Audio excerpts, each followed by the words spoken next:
आदाब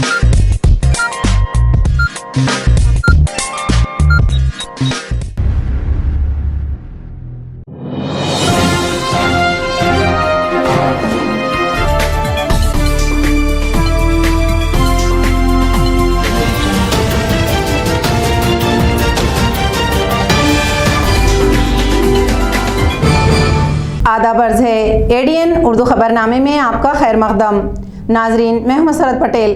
खबरों के सिलसिले को आगे बढ़ाने से पहले आइए एक नज़र डालते हैं आज की सुर्खियों पर।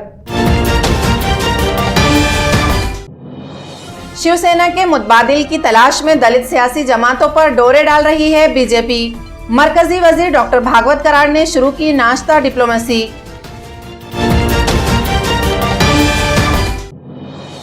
ऑनलाइन एजुकेशन ऐप पर लगाई जाए पाबंदी। मेस्टा ने किया महकमे तालीम व हुकूमत से मुतालिबा। जंगज़दा यूक्रेन से बहिफाजत घर लौटा औरंगाबाद का तालिबे इल्म। और घरकुल स्कीम में बोगस नाम, राजा राय टाकली खुल्दाबाद की ग्राम सभा में जबरदस्त हंगामा। अब खबरें तफसील से। शिवसेना से बिछड़ने के बाद मजबूत हलीफ की तलाश में भटक रही बीजेपी की नजरें दलित जमातों पर लगी हुई हैं। सियासी हिकमत अमली के तहत बीजेपी ने नाश्ता डिप्लोमेसी शुरू की, जिसमें मरकजी वजीर ममलिकत डॉक्टर भागवत करार ने पैंथर लीडर संजय जगताप के घर नाश्ता किया। 4 रियासतों में फतह के बाद भारतीय जनता पार्टी अब महाराष्ट्र में अपनी पकड़ मजबूत करने में लगी हुई है। शिवसेना की बरसों पुरानी दोस्ती अब गहरी दुश्मनी में बदल चुकी है। बरसों पुराने हलीफ जिनके कांधों पर सवार होकर बीजेपी ने महाराष्ट्र में अपने कदम जमाए, इसका साथ छूटने के बाद सियासी मैदान में बीजेपी अब तनहा हो चुकी है, जबकि इसके मुकाबिल शिवसेना, कांग्रेस और एनसीपी का एक मजबूत व ताकतवर महाज है। इस महाज के सामने खड़े रहने के लिए बीजेपी को भी नए सियासी हलीफों की जरूरत है। औरंगाबाद समेत रियासत के मुख्तलिफ शहरों में मकामी खुद मुख्तार इदारों यानी कॉरपोरेशन और जिला परिषद के इलेक्शन दस्तक दे रहे हैं। तमाम सियासी जमातों की तरह बीजेपी इलेक्शन की तैयारी कर रही है। इस दरमियान मरकजी वजीर ममलिकत डॉक्टर भागवत करार ने दलित वोटों को रिझाने के लिए नाश्ता डिप्लोमेसी शुरू की, जिसमें डॉक्टर ने हर दिन एक मकामी लीडर के घर नाश्ता करने का मंसूबा बनाया। इसके तहत आज डॉक्टर भागवत करार ने दलित पैंथर के लीडर संजय जगताप के घर नाश्ता किया।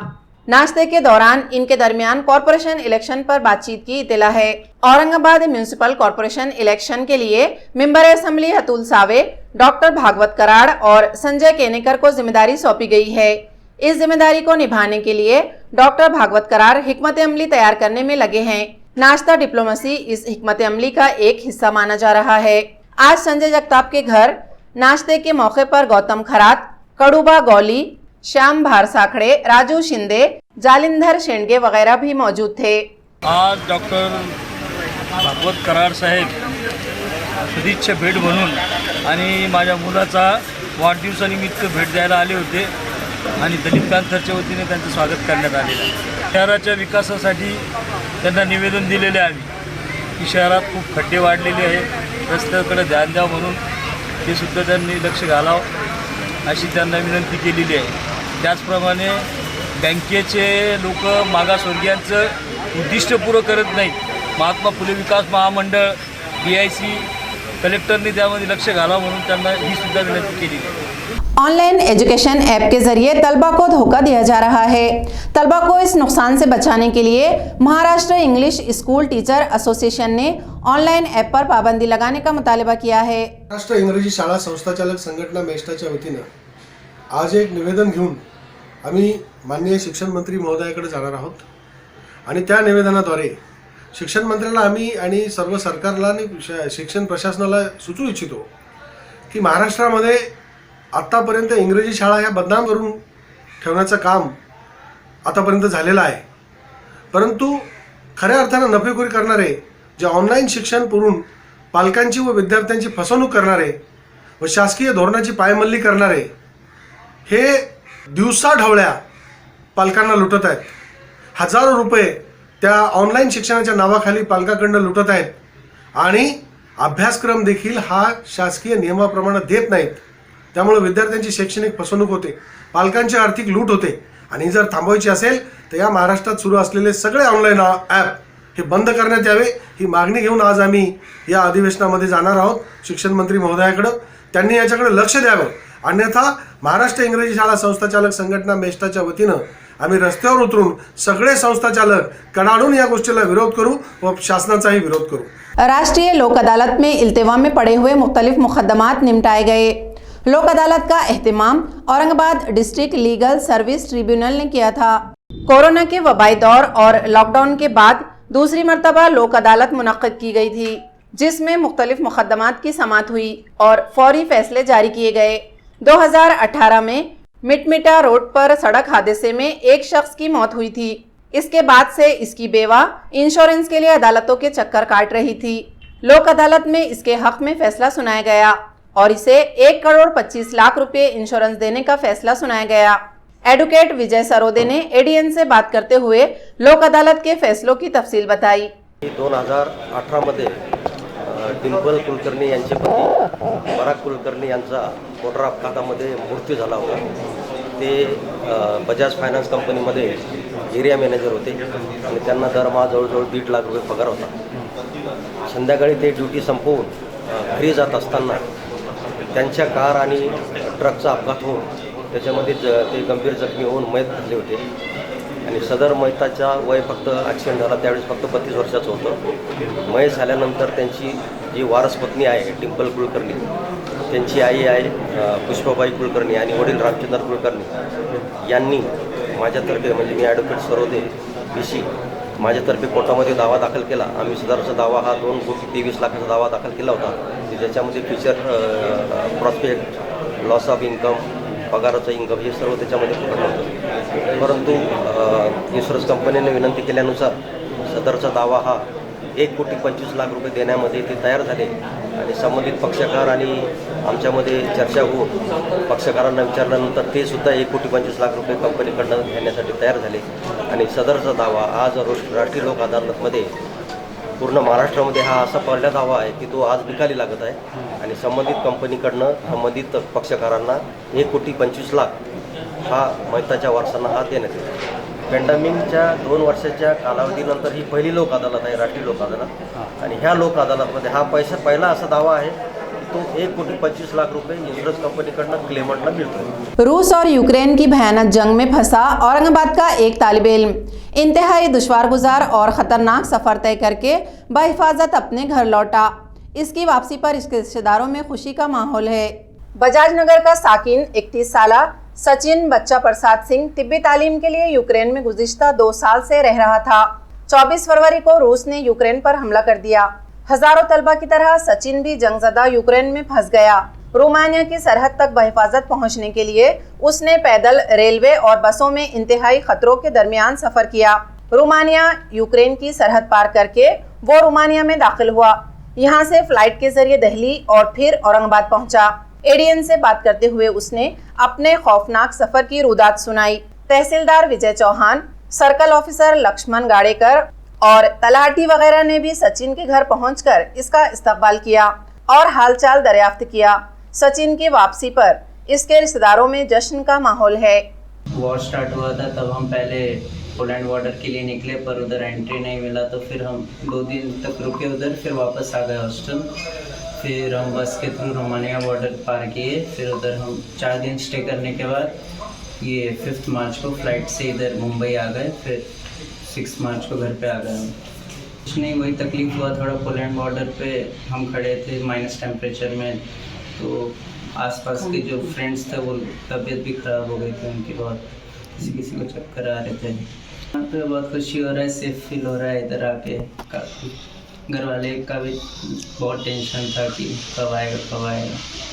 आप सब खुश हैं। उस टाइम हम यही था कि बस जल्दी से जल्दी घर पहुंच जाए। हमारी फ़्लाइट्स जो थी वो सारी कैंसिल हो चुकी थी, तो बस कि कैसे बाहर निकले इधर से सिटी से। ये हमारी फ़्लाइट थी, 8 घंटे की फ़्लाइट थी, कुवैत के थ्रू आए थे हम। इसका सफ़र हम लवीव से रोमानिया तक कम से कम 6-7 घंटे का सफ़र था। फिर रोमानिया से वीज़ा वो सब प्रोसेस होने के बाद हम शेल्टर में हफ्ते 4 दिन। थोड़ा डर था पहले मन में, फिर बाद में इंडियन गवर्नमेंट ने जो ऑपरेशन गंगा स्टार्ट किया उसके थ्रू हम सेफली पहुंच गए। हम बहुत खुश है काफ़ी गवर्नमेंट से कि उन्होंने ये ऑपरेशन चलाया और सबको सही सलामत लाया। 18 से 20 हज़ार बच्चे थे टोटल यूक्रेन में फंसे हुए। यूनिवर्सिटी के हॉस्टल में गंदगी और सहूलतों के फुकदान की खबर एडीएन ने दिखाई थी। इस खबर पर होश में आई यूनिवर्सिटी इंतजामिया ने हॉस्टल में साफ सफाई का काम शुरू कर दिया। कोरोना के वबाई दौर में सरकारी व निजी तालीमी इदारों के हॉस्टल में कोविड सेंटर चलाए जा रहे थे, जिसकी वजह से इन हॉस्टलों की हालत इंतहाई खराब हो गई। साफ सफाई और मरम्मत न होने और सहूलतों की कमी से यहाँ मुकीम तलबा को संगीन मसाइल का सामना करना पड़ रहा था। कई तलबा ने एडीएन से बात करते हुए अपनी मुश्किलात बताई थी, जिस पर एडीएन ने ये खबर दिखाई थी। इस खबर की बदौलत यूनिवर्सिटी इंतजामिया को होश आया और इसने हॉस्टलों की इमारत में साफ सफाई और मरम्मत का काम शुरू कर दिया। बिना सहूलतों के गंदगी में रहने पर मजबूर तलबा ने ये मसला हल होने पर एडीएन का शुक्रिया अदा किया। सर्वप्रथम एडीएनचे धन्यवाद, कारण यांनी आमच्या आम्हा विद्यार्थ्यांना खूप मदत करून प्रशासनाला जागे केले व आमचे हॉस्टेल वगैरे साफ करण्यास पाणी टंचाई होती हॉस्टेलवरती, याला मदत केली यांनी, त्यामुळे यांचे सगळ्यांचे आभार मानतो। किसान सभा महाराष्ट्र के जनरल सेक्रेटरी अजीत नौले ने रियासत के सालाना बजट पर नाराजगी का इजहार किया। उन्होंने कहा कि बजट में बिजली बिल मुआफ़ी और महात्मा ज्योतिबा फुले कर्ज मुआफ़ी स्कीम पर गौर नहीं किया गया। नियमित कर्ज भरणाऱ्या शेतकऱ्यांना 50,000 रुपये प्रोत्साहन अनुदान देण्याची घोषणा महाविकास आघाडीने पूर्वीच केलेली होती। कोविडच्या काळामुळे त्याची अंमलबजावणी झालेली नव्हती। अर्थसंकल्प मांडत असताना अर्थमंत्री अजित पवार यांनी या घोषणेची अंमलबजावणी करण्याचं सूतोवाच केलेलं आहे। किसान सभेच्या वतीनं या घोषणेचं मी स्वागत करतो। महात्मा फुले कर्जमाफी योजनेमध्ये 2 लाखांच्या वर कर्ज असणाऱ्या शेतकऱ्यांना सुद्धा वन टाइम सेटलमेंट योजनेचा लाभ देऊन 2 लाखाच्या आत त्यांचं कर्ज सरकार भरेल अशा प्रकारची सुद्धा घोषणा पूर्वी करण्यात आलेली होती। कोविडच्या काळामुळे त्याची अंमलबजावणी झाली नव्हती। या अर्थसंकल्पात त्याबद्दल निर्णय घेतला जाईल अशी अपेक्षा होती, तसे झाले नाही। त्यामुळे शेतकऱ्यांची नक्कीच निराशा झालेली आहे। पीक विमा योजनेच्या मध्ये प्रचंड प्रकारचा गोंधळ आहे। ही योजना मुळातून बदलली पाहिजे अशी राज्य सरकारची आणि शेतकऱ्यांची सुद्धा अपेक्षा आहे। या अर्थसंकल्पामध्ये याबद्दल ठोस निर्णय होईल अशा प्रकारची अपेक्षा शेतकरी बाळगून होते, मात्र तसे झाले नाही। त्यामुळे सुद्धा शेतकऱ्यांची निराशा झालेली आहे। शेततळे योजनेमध्ये जी पैसे आज दिले जातात त्यात शेततळ पूर्ण होत नाही। त्यामुळे या अर्थसंकल्पामध्ये ती रक्कम वाढून 75,000 करण्यात आलेली आहे। मात्र 75,000 सुद्धा शेततळ पूर्ण होणं शक्य नाहीये। किमान 1.5 लाख रुपये हे शेततळ्यासाठी द्यावेत अशा प्रकारची मागणी शेतकऱ्यांची होती। राज्य सरकारने या मागणीचा पुनर्विचार करावा अशी सुद्धा अपेक्षा किसान सभेच्या वतीने आम्ही व्यक्त करतो आहोत। एपीएमसीच्या पायाभूत सुविधांच्यासाठी 10,000 कोटी रुपयाची तरतूद करण्याचा पुनरुच्चार करण्यात आलेला आहे। त्याचबरोबर जलसंपदासाठी 13,552 कोटी रुपयाची तरतूद करण्यात आलेली आहे। या दिलासादायक गोष्टी आहे। मात्र 2 वर्षामध्ये 104 प्रकल्प पूर्ण करण्यासाठी 13,552 कोटी रुपये या वर्षीची तरतूद ही थोडी आहे। इतक्या मोठ्या प्रमाणामध्ये प्रकल्पाची कामं पूर्ण होणार नाही आणि त्यामुळे जलसंपदाची तरतूद सुद्धा वाढवण्याची आवश्यकता आहे। किसान सभेच्या वतीने अशा प्रकारची मागणी मी राज्याच्या अर्थसंकल्पाच्या संदर्भात राज्य सरकारला करतो आहे। मुस्लिम रिजर्वेशन तहरीक के बानी, बुजुर्ग व तजुर्बेकार सियासतदान शेख मसूद अब एनसीपी को रियासती सतह पर तंजीमी मजबूती फराहम करने का काम करेंगे। एनसीपी ने शेख मसूद को रियासती तंजीमी सेक्रेटरी का ओहदा सौंपा है। शेख मसूद औरंगाबाद के एक तजुर्बाकार, काबिल और फाल लीडर हैं। मुस्लिम रिजर्वेशन की तहरीक शुरू करने में उन्होंने कुलीदी किरदार अदा किया है। मुख्तलिफ सियासी जमातों में काम करने के बाद शेख मसूद हाल ही में एनसीपी में शामिल हुए। इनके वसी तजुर्बे और सलाहियतों को देखते हुए एनसीपी हाईकमान ने रियासत में पार्टी को तंजीमी सतह पर मजबूत करने की जिम्मेदारी सौंपी है। एनसीपी के रियासती सदर जयंत पाटिल ने शेख मसूद को रियासती तंजीमी सेक्रेटरी नामजद किया और नामजदगी का मकतूब इन्हें पेश किया। शेख मसूद की नामजदगी पर पार्टी के हलकों में खुशी का इजहार किया जा रहा है। खुलदाबाद तालुके के राजा राय टाकली की ग्राम सभा में घरकुल स्कीम को लेकर जबरदस्त हंगामा हुआ। इस स्कीम में हकीकी जरूरतमंदों को नजरअंदाज करके बोगस नाम शामिल करने का इल्जाम लगाया जा रहा है। राजा राय टाकली में बालाजी मंदिर के अहाते में सरपंच जुलेखा बेगम की जेर सदारत ये प्रोग्राम सभा मुनक्किद की गई थी। ग्राम सभा का मौजू घरकुल स्कीम की फहरिस्त था। 4 साल पहले गाँव के 486 मुस्तहिकीन की फहरिस्त हुकूमत को भेजी गई थी। इसके बाद फहरिस्त में शामिल मुस्तहिकीन का सर्वे करके हुकूमत को रिपोर्ट भेजी गई, लेकिन इस रिपोर्ट में मुस्तहिक अफराद को नज़रअंदाज करके बोगस नाम शामिल करने का इल्ज़ाम लगाया जा रहा है। लोगों का कहना है कि फहरिस्त में ऐसे लोगों के नाम शामिल किए गए जो दौलतमंद हैं। उन्होंने इस घपले की तहकीकात का मुतालबा किया। ग्राम सभा में हरिदास जाधव, नफीस पटेल, मनोज कूचे, शेख रईस, शिव आवाहाड़, भागाबाई जाधव, शांता गायकवाड, इरफान पटेल वगैरह मौजूद थे। टाकली राजाला 486 नावं पाठवल्यानंतर त्यातून छाननी करून फक्त 91 नावं आली। 91 नाव आल्यानंतर पुन्हा 17 नावं आली। ती दुसरी यादी करून, कशाची यादी होती? ती घरकुलाची। त्या घरकुल यादीमध्ये जी गरीब लोक होते 7 की 8 त्यांना अपात्र ठरवले, ज्याला घर नाहीच, शेती पण नाही, अशा लोकांचे त्यांना अपात्र ठरवले आणि ज्यांनी 5-5 हजार दिले त्यांचे नाव पहिल्या नंबरवर टाकले। हा प्रकार टाकळी राजामध्ये चालू आहे। गरीबाला न्याय मिळत नाही। आज बी समोर येईल तो आता काय होतं ते तर। आणि विधवा बायाकडून 11,000 रुपये घेतले यांनी। लागलं बाईच्या बाईच्या घरी जाऊन चौकशी करा। विधवा बाई कशासाठी घेतले? घरकुलासाठी। जी नावं वगळली 2016 मध्ये जे ठरावात नावं नाही, हा प्रकार काय वरून नाव आल्यानंतर हा ठराव कोणता दाखवलाय आणि हे कोणी दाखवलं याचा सविस्तर खुलासा करा। घरकुलसाठी फैल भरली होती माझ्या बहिणीची। माझी बहीण विधवा आहे। ती आई वडिलांना सोबत राहते आणि त्यांच्यामुळं त्यांच्या यादीत नाव आलेलं आहे। 216 नंबर त्यांचं यादी क्रमांक आहे आणि त्यांनी बाकीच्या लोकांनी काही पैशाचे व्यवहार केले असताना, आमच्याकडे पैसे नसताना आमचं पैसे म्हणजे घरकुल वगळण्यात आलेलं आहे आणि बाकीच्या लोकांच्या घरकुलची यादी तयार झालेली आहे। बरं, यादीमध्ये तुमचं नाव होतं? तुमची बहिणी? आमच्या बहिणीचं नाव आज बी आहेच। बरं, तरी पण ते वगळून गेलेले आहे, कारण आमच्याकडे घेण्या देण्यास काही नव्हतं पैसे, त्याच्यामुळे आम्ही बाकीच्या लोकांनी पैसे भरले, त्यांचे घरकुल झाले। त्यांच्याकडे 10-10 एकर जमीन आहे, त्यांच्याकडे RCC बंगले आहे, त्यांना घरकुल मिळाले। ते आम्हाला गोरगरीबाला घरकुल नाही मिळाले। आम्ही एक डोंगरात खेटून रहतो। जुमा की रात कैलाश नगर में एक भंगार के गोदाम में लगी भयानक आग में लाखों रुपयों का माल जलकर खाक हो गया। इस आग को बुझाने के लिए फायर ब्रिगेड को घंटों जद्दोजहद करनी पड़ी। कैलाश नगर में इस भंगार के गोदाम में अचानक आग लग गई। इत्तला मिलने पर फायर ब्रिगेड का अमला यहां पहुंचा। तेजी से फैली आग ने तेजी के साथ पूरे गोदाम को अपनी लपेट में ले लिया। आग को बुझाने के लिए फायर ब्रिगेड के अमले को घंटों मशक्कत करनी पड़ी। तब तक गोदाम में लाखों रुपए का माल जलकर खाक हो चुका था। इस इलाके में भंगार के कई गोदाम हैं, लेकिन दूसरे गोदाम इस आग से महफूज रहे।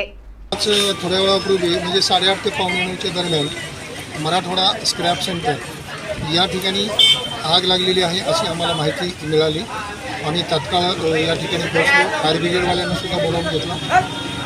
त्याचे इन्चार्ज राठोड साहेब आणि त्यांची टीम या ठिकाणी आलेली। मी माझ्या स्टाफसह आणि इथल्या या परिसरातील सर्व युवकांच्या मदतीने आता ही पूर्ण जी आग लागली होती ती विझवण्यात आलेली आहे आणि थोडाफार जे धुवा निघतो त्या अनुषंगाने सुद्धा पुन्हा पाणी मारण्याचं काम चालू आहे।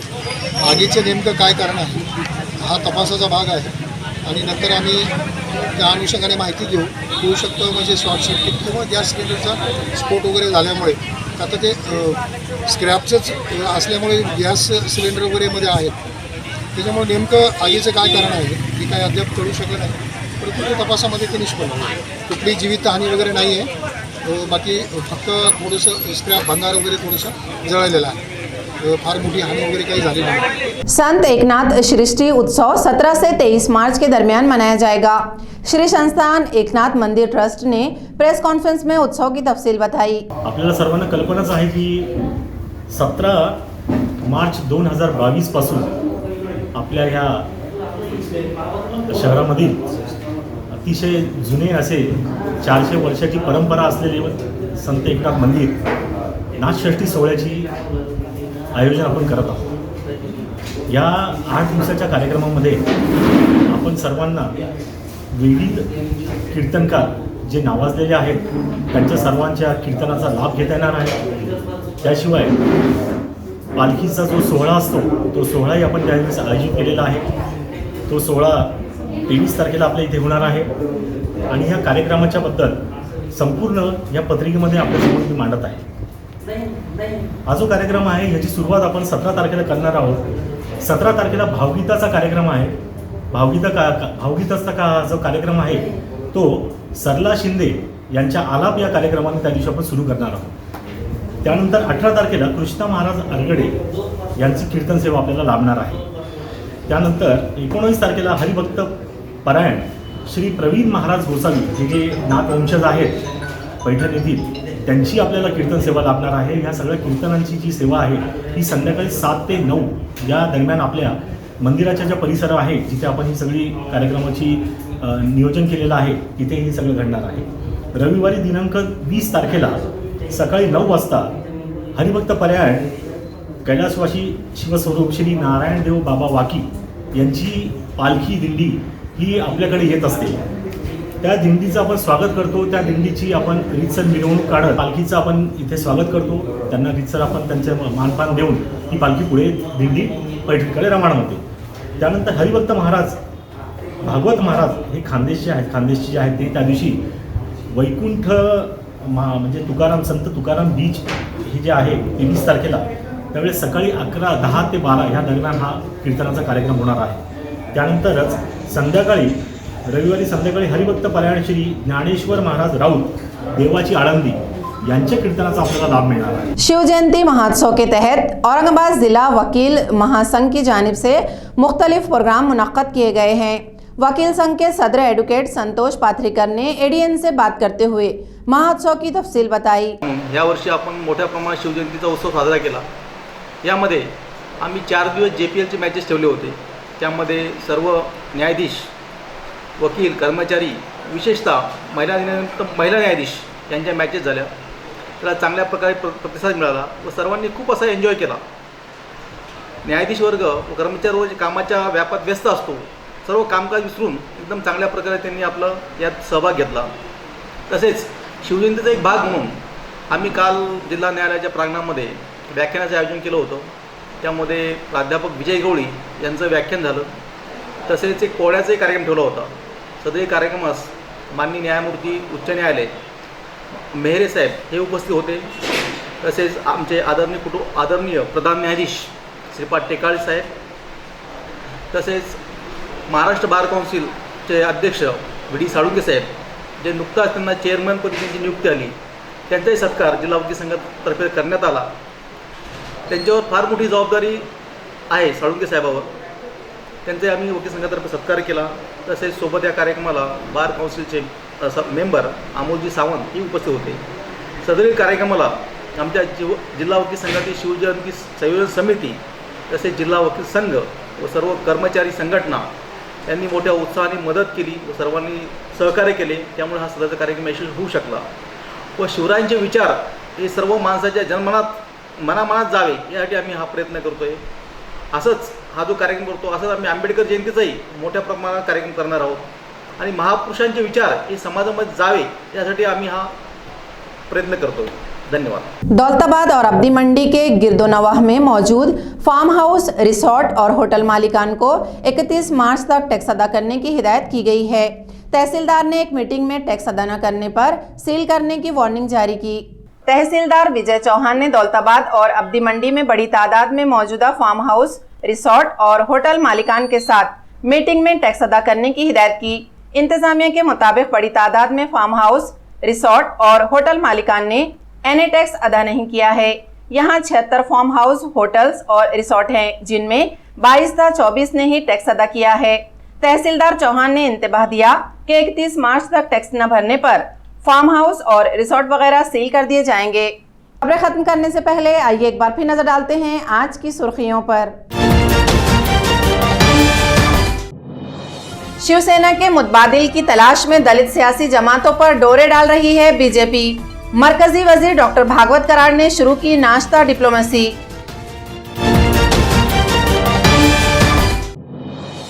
ऑनलाइन एजुकेशन ऐप पर लगाई जाए पाबंदी, मेस्टा ने किया महकमे तालीम व हुकूमत से मुतालिबा। जंगज़दा यूक्रेन से बहिफाजत घर लौटा औरंगाबाद का तालिब इल्म। और घरकुल स्कीम में बोगस नाम, राजा राय टाकली खुलदाबाद की ग्राम सभा में जबरदस्त हंगामा। इसी के साथ एडीएन उर्दू खबरनामा अब यहीं ख़त्म होता है। कल फिर होगी मुलाकात कुछ और खबरों के साथ। तब तक अपना ख्याल रखिए और देखते रहिए एडीएन उर्दू न्यूज़, आवाज़ हर दिल की।